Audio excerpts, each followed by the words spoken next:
नमस्कार, मैं रंजन चौधरी सत्यवती जयतो में आपको स्वागत सभी दर्शकों को।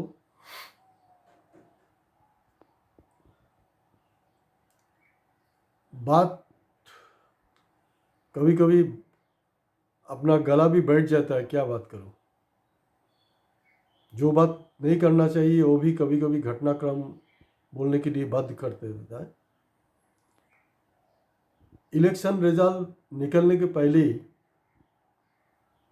100 रोज का काम का जो ब्लूप्रिंट है वो क्या होगा, वो मोदी जी ने एक बैठक के द्वारा वो कर लिया। उसका हिसाब वही था कि हिंदुस्तान के तमाम जो एडमिनिस्ट्रेशन है उसके ऊपर एक दबाव क्रिएट करने के लिए कि नहीं हमारे वी आर कॉन्फिडेंट इनफ। लेकिन हमने देखा है कि इस बार तो मीडिया का भी जो इतिहास रहा वो भी लिखा जाएगा आगे समय में। जो बदलाव का इतिहास है, मीडिया का ब्रिटिश टाइम में क्या रोल था, यूपीए 2 का दौरान क्या रोल था, अब के 10 सालों में क्या रोल है, और सब कुछ होगा। अगर मीडिया कम से कम इतना बोलते, एग्जिट पोल नहीं, कम से कम इतना बोलते नहीं इस बार कटे की टक्कर है और टफ है कंपटीशन, उतना भी बोल जाते कोई दिक्कत नहीं है। ये 400 पार वाला कहानी में उन लोगों का भी काफ़ी मदद रहा। सो कॉल्ड मीडिया जिसका ऊपर अभी लगभग पब्लिक का विश्वास उठ चुका है, सो कॉल्ड मीडिया, सरकारी तमाम एजेंसी और ख़ास करके जो इलेक्शन कमीशन है उसके बलबूते पर उनको जैसे तैसे जो 240 मिला।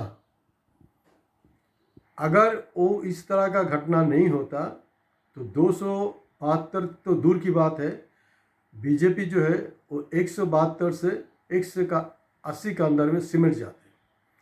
जो भी हो, उनका मोहरा जो है वो चलता रहा इलेक्शन कैंपेन का दौरान। रिजल्ट निकलने का पहले ही चालू कर दिया। अभी जो चर्चा है भी हो रहा है कि एनडीए का बैठक में सिद्धांत हुआ है कि मोदी जी को प्रधानमंत्री का उम्मीदवार माना है। चलो ठीक है, राष्ट्रपति को दिया वो भी ठीक है, लेकिन जानकार को कहना है अभी तक बीजेपी पार्लियामेंट्री पार्टी में भी वैसा कुछ सिद्धांत नहीं हुआ है। बैठक हुआ है कि नहीं उसको लेकर के भी एक डाउट है। और सबसे बड़ी बात है कि इतने करड़ा झटका मिलने के बावजूद भी वो जो पुराना जो स्टाइल है वो थोड़ा दूसरे ढंग से फिर पेश करने के लिए कोशिश किया जा रहा है। 24 जून को आप लोगों को पता है कि हमारा पार्लियामेंट सेशन बैठेगा, तो 24 जून तो देरी है ना, अभी भी 24 जून आ जाए। उस दिन जो फर्ज है सरकार का, जो हमारा पार्लियामेंट्री सिस्टम है, सिस्टम बोलते हैं कि उस दिन में वो अपना जो नो कॉन्फिडेंस है, कोई लाए चाहे ना लाए, उसको इस्टाब्लिश करना है। उसका पहले ही हमारा विदेश मंत्री रहते हुए भी वो ज़बरदस्ती प्रधानमंत्री जो है G7 में जा रहा है, फलना में जा रहा है, फलना में जा रहा है। ऐसा जरूरी नहीं है कि उनको जाना ही पड़ेगा। तो अब तो मेरा रिक्वेस्ट है कि वो भी विदेश मंत्रालय और प्रधानमंत्री दोनों का कुर्सी वो खुद ही संभाल ले। बेकार का डबल खर्चा करने की कोई मतलब ही नहीं है। और आप मोदी जी का तो कहना भी है कि कम खर्चा और ज़्यादा रिटर्न करना है। मेन विषय यही है कि हमारा जो हिंदुस्तान है, ये हमें यहाँ का जो परंपरा रहा, सब धर्म को हम इज्जत करते हैं। ये हमारा ओरिजिनल जो हिंदू धर्म है उसका परिभाषा वही है, भारत का संस्कृति वही है। भारत में सेकुलरिज्म का जरूरत नहीं है। जो ओरिजिनल अपना डीएनए है हिंदुस्तान के लोगों का, उसके अंदर में सेकुलरिज्म भरा हुआ है। अभी G7 में गए मोदी जी, कोई बात नहीं है, अच्छे से करें, लेकिन उनका जो एक फोटो सेशन चलता है वो फिर चालू हो गया। वो क्रिश्चियन लोगों का धर्म का जो टॉप जो गुरु होता है पोप फ्रांसिस्को से उन्होंने मिला, अच्छी बात है। वो तो बाहर में जा कर के मुसलमान कंट्री में भी वहाँ का बड़े बड़े नेताओं से मिलते हैं, धार्मिक नेता से। हिंदुस्तान में मुसलमान के खिलाफ जहर उगलता है। उनका जो प्यार मोहब्बत वो ठीक है, लेकिन हिंदुस्तान खास करके जो नॉर्थ ईस्ट इंडिया है, और मैं स्पेसिफिक बताऊं तो मणिपुर का जो क्रिश्चियन लोग लास्ट 1 सालों से तकलीफ झेल रहे हैं, उनको गले लगाने के लिए मोदी जी के पास में समय नहीं है। लगातार 4 बार सीएम था बीजू जनता दल के पटनायक साहब, और वहाँ में पहले तो उसका मित्र दल का हिसाब से वहाँ एंट्री मारा, जो आंचलिक दल को वो ग्रास करने का, ख़त्म करने का जो उनका फॉर्मूला था, उस हिसाब से गए। पोलराइजेशन लगातार होता रहा वहाँ पर।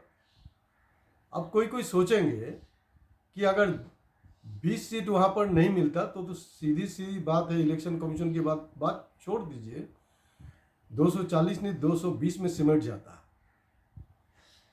और आप लोगों को याद होगा कि 1999 को वहाँ जो एक चार्च का फादर, जो पादरी बोलते हैं हम लोग, उनको और उनका 2 बेटे को, माइनर 2 बेटे को जला के राख कर दिया गया, जुल्म किया गया वहाँ में क्रिश्चियन के ऊपर। तब से वो पोलराइजेशन का काम चल रहा है। और 99 से जो पोलराइजेशन का काम, अलग धर्म के खिलाफ जहर उगालने के काम 1999 से ही चल रहा है, और आखिर में उनको कामयाबी मिल गया 2024 में। अभी जो आप लोगों का बहुतों को जानकारी नहीं भी हो सकता है, मैं जानकारी के लिए दे रहा हूँ कि अभी जो हाल ही में 2-3 दिन भी नहीं हुआ जो सीएम का कुर्सी संभाले हैं माझी जी, मोहन चंद्र माझी, जो उड़ीसा का सीएम बने हैं ना, उनका थोड़ा बैकग्राउंड भी जानना जरूरी है। ये ज़्यादा दिन की बात नहीं है।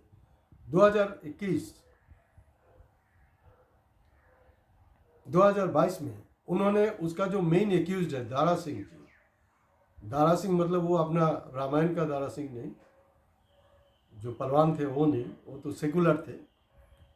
ये जो दारा सिंह है, उनको जो रिहाई के लिए करके उन लोगों ने डेमोन्स्ट्रेशन किया। मतलब पोलराइजेशन का काम तब से ही चल रहा था।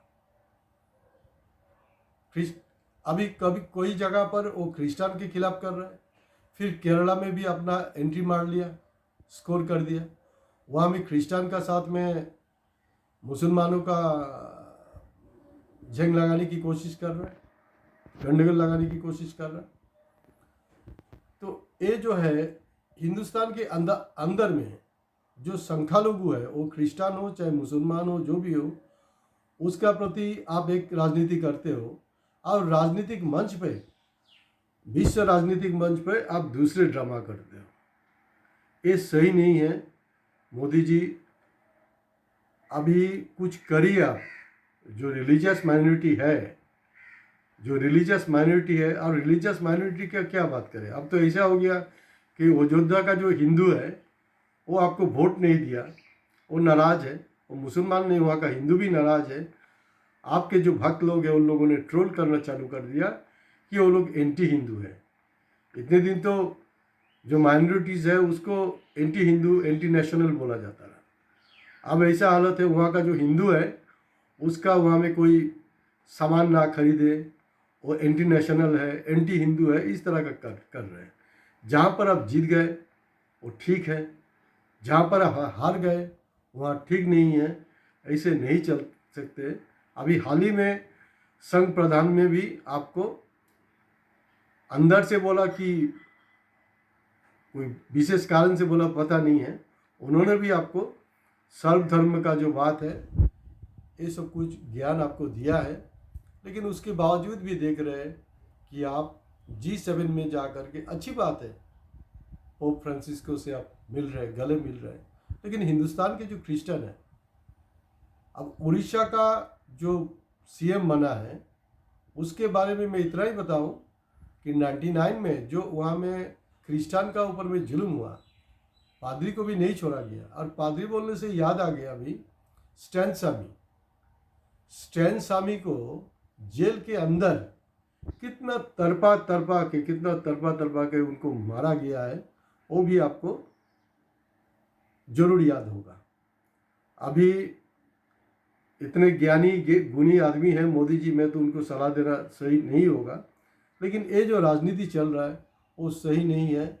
स्वामी विवेकानंद ने भी विश्व के द्वार में जाकर के, चिकागो में भी जा करके उन्होंने भी बोला था कि हमारा जो हिंदू धर्म है वो बहुत ब्रॉड माइंडेड है, हम सब धर्म को अपनाते, सब अपना भाईचारा करते, लेकिन आप बाहर मुल्क में जा कर के कुछ कर रहे हो, हिंदुस्तान में कुछ कर रहे हो, वो सही नहीं हो।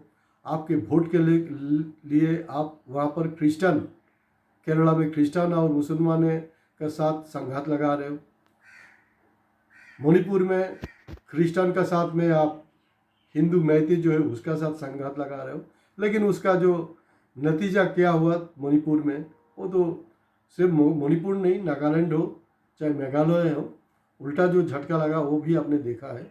लेकिन इससे जो हो रहा है, इससे अपना जो छवि है हिंदुस्तान का, वो छवि ठीक नहीं हो रहा है। अगर विश्व गुरु बनना है तो सब तरफ से आपको विश्व गुरु बनना है। लास्ट 10 सालों में काफ़ी सांप्रदायिक जो बीज उबाला गया है, अभी वो चीज़ तो बंद होना चाहिए। अगर मैं मानता हूँ कि अगर आप ये सब जो राजनीति है वो अगर कम कर दे, देखिए आपका भक्त लोग भी वो कम कर देंगे, और जो भी गलत करेगा, वो हिंदू मुसलमान क्रिश्चियन कोई भी हो, कोई भी अगर कुछ गलत करता है तो उसके ऊपर आप सख्त से सख्त कार्रवाई लीजिए। लेकिन आपके लोग, आपके भक्त लोग जा करके क्रिश्चियन मिशनरी में का जो पादरी है उनका घर जला देंगे, मिशनरी में अटैक करेंगे आप, वो ठीक नहीं है। उसके समय पर वो आपको अटल बिहारी वाजपेयी जी ने भी आपको 2002 का घटना का बाद में आपका जो राजधर्म है उसको पालन करने के लिए बोला था। तो अभी काफ़ी समय निकल चुका है, तो कम से कम अभी वो राजधर्म जो है वो करिए। और इंडिया का जो इकोनॉमी है, इंडिया का इकोनॉमी को सही कीजिए। इंडिया का इकोनॉमी अगर सही होगा, अगर करेंगे तो करने का साथ साथ क्या होगा, ये जो सांप्रदायिक शक्ति है, अगर सरकार का स्पॉन्सरशिप नहीं रहेगा तो सांप्रदायिक शक्ति भी जो है वो धीरे धीरे ढीला हो जाएगा। और आपको जो भी मिला है उसी में संतुष्ट रहिए। और इंडिया अलायंस का आप तोड़ने की कोशिश मत कीजिए, वो सही नहीं रहेगा, क्योंकि आपको तो सहारा मिल ही गया ना, नीतीश का और चंद्रबाबू नायडू का। कोई बात नहीं है, वो करिए, लेकिन दूसरे के घर तोड़ने के पहले अपना घर भी थोड़ा संभालिए। और ये जो राजनीति है वो नहीं, उसका आपका जो इमेज है वो गलत अलग ढंग से आना चाहिए था G7 में। आप पर्टिकुलरली वहाँ में जा कर के जो क्रिश्चियन का जो मेन गुरु है उनसे गले मिल रहे हो, उनसे हंसी मजाक कर रहे हो, लेकिन हमारे मणिपुर के जो है क्रिश्चियन या नॉर्थ ईस्ट के जो क्रिश्चियन है उसके साथ वो नहीं किया जा रहा है, वो सही नहीं है। अभी G7 समिट से लौटने का बाद कम से कम इस बार भी जो मणिपुर का जो क्रिश्चियन जो विक्टिम है, लगने से आप जो मैती जो हिंदू है वो जो भी विक्टिम है उनसे गले मिलिए, उनसे बातचीत का एक माहौल कीजिए, तो ठीक रहेगा। और उड़ीसा में जैसे तैसे आपको तो सत्ता तो मिल गया है ना, वो बिजू पटनायक जैसे एक काफ़ी भद्र नम्र आदमी था बोल करके मिल गए। इससे पहले भी मैंने बोला था अगर ममता बनर्जी होता वो तो वहाँ पर वो चाल भी उल्टा पड़ जाता।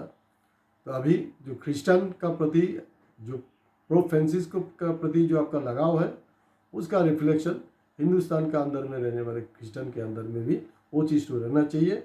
आपने जो आपने किया, कानून जो किया है उसमें आपने क्रिश्चियन को अलग नहीं किया, सिर्फ मुसलमान को अलग किया, वो दिखाने के लिए, क्योंकि उसमें जो डेवलप कंट्री है वहाँ ज़्यादा से ज़्यादा डेवलप कंट्री जो होता है वो क्रिश्चियन कम्युनिटी, उसको नहीं बिगाड़ने के लिए आप किए होंगे, वो अलग बात है।